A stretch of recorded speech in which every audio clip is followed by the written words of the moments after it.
Pourquoi le débat du Ballon d'Or d'Ousmane Dembélé n'est plus valable?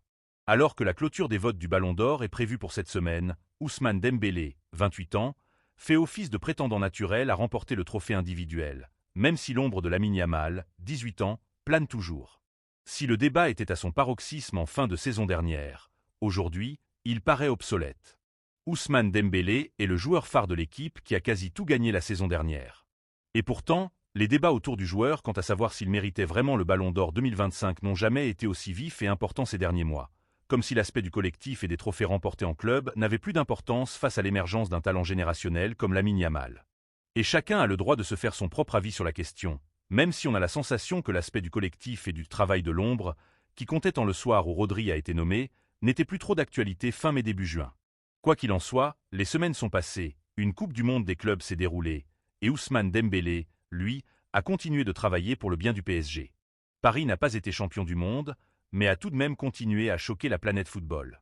S'il a été blessé lors de la phase de poule, le Français est revenu pour les 8 de finale. D'abord remplaçant face à l'Inter Miami et le Bayern Munich, avant d'être titulaire contre le Real Madrid et Chelsea. Le natif d'Évreux maintient la dynamique affichée lors de la deuxième partie de saison et plante 2 buts importants face aux Allemands et aux Espagnols. Enfin, il parachève le tout en remportant un dernier trophée, la Supercoupe d'Europe. En bref, même si le PSG est, avant tout un groupe, comme l'aime si bien le dire Luis Enrique, Ousmane Dembélé, lui, est tout de même le joueur différenciant de son attaque.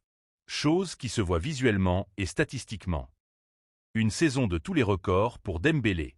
Quand on dit saison de tous les records, on parle sur l'aspect collectif, forcément, mais aussi individuel.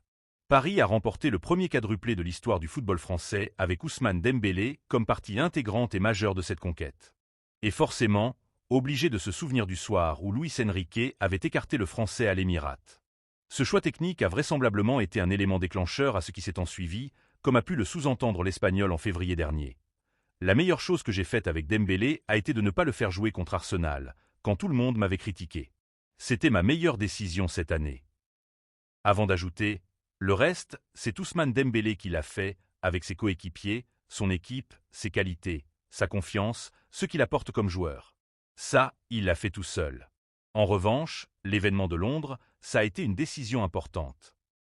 Et avant de parler chiffres et statistiques, il est important de dire à quel point l'attaquant du PSG a été important dans le système de l'Asturien.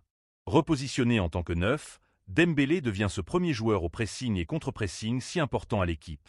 On repense forcément à ces images, en finale de Ligue des Champions, sur les 6 mètres de sommet, quand il se positionnait sur la ligne des 16,5 mètres, prêt à débouler sur le premier porteur interiste pour éviter la relance courte.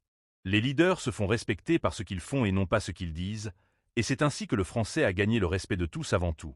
Son travail a été crucial à l'effort du collectif, cette fameuse partie intégrante et essentielle des votes du Ballon d'Or 2024. Mais Dembélé n'a pas seulement été un joueur du collectif, il a aussi marqué l'histoire de son club par des différences individuelles. Élu joueur de l'année en Champions League, Dembélé a totalisé 8 buts et 6 passes décisives en 15 matchs, faisant de lui le joueur du PSG le plus décisif sur une même saison de C1. Si sur la saison, il additionne 33 buts et 13 passes décisives, il est le deuxième meilleur buteur depuis le début de l'année 2025 parmi les joueurs évoluant dans un club du top 5 européen, 27 buts. Et il est surtout le joueur impliqué sur le plus de buts dans ce fameux top 5 européen, toutes compétitions confondues en 2025. Il inscrit un but toutes les 81 minutes en 2025, soit le deuxième meilleur ratio derrière Alexander Srloth, 74. Enfin, sur le plan national, avec 21 buts à son actif, Ousmane Dembélé a été officiellement sacré meilleur buteur de la saison 2024 à 2025 de Ligue 1, une première dans sa carrière.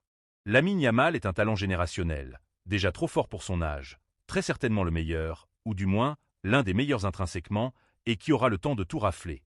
Ne pas le donner à Ousmane Dembélé cette saison, année de tous les records collectifs et individuels, serait très assurément un non-sens avec l'essence même du football. En effet, que faites-vous du principe même de sport collectif? En bref, rendez-vous le 22 septembre prochain.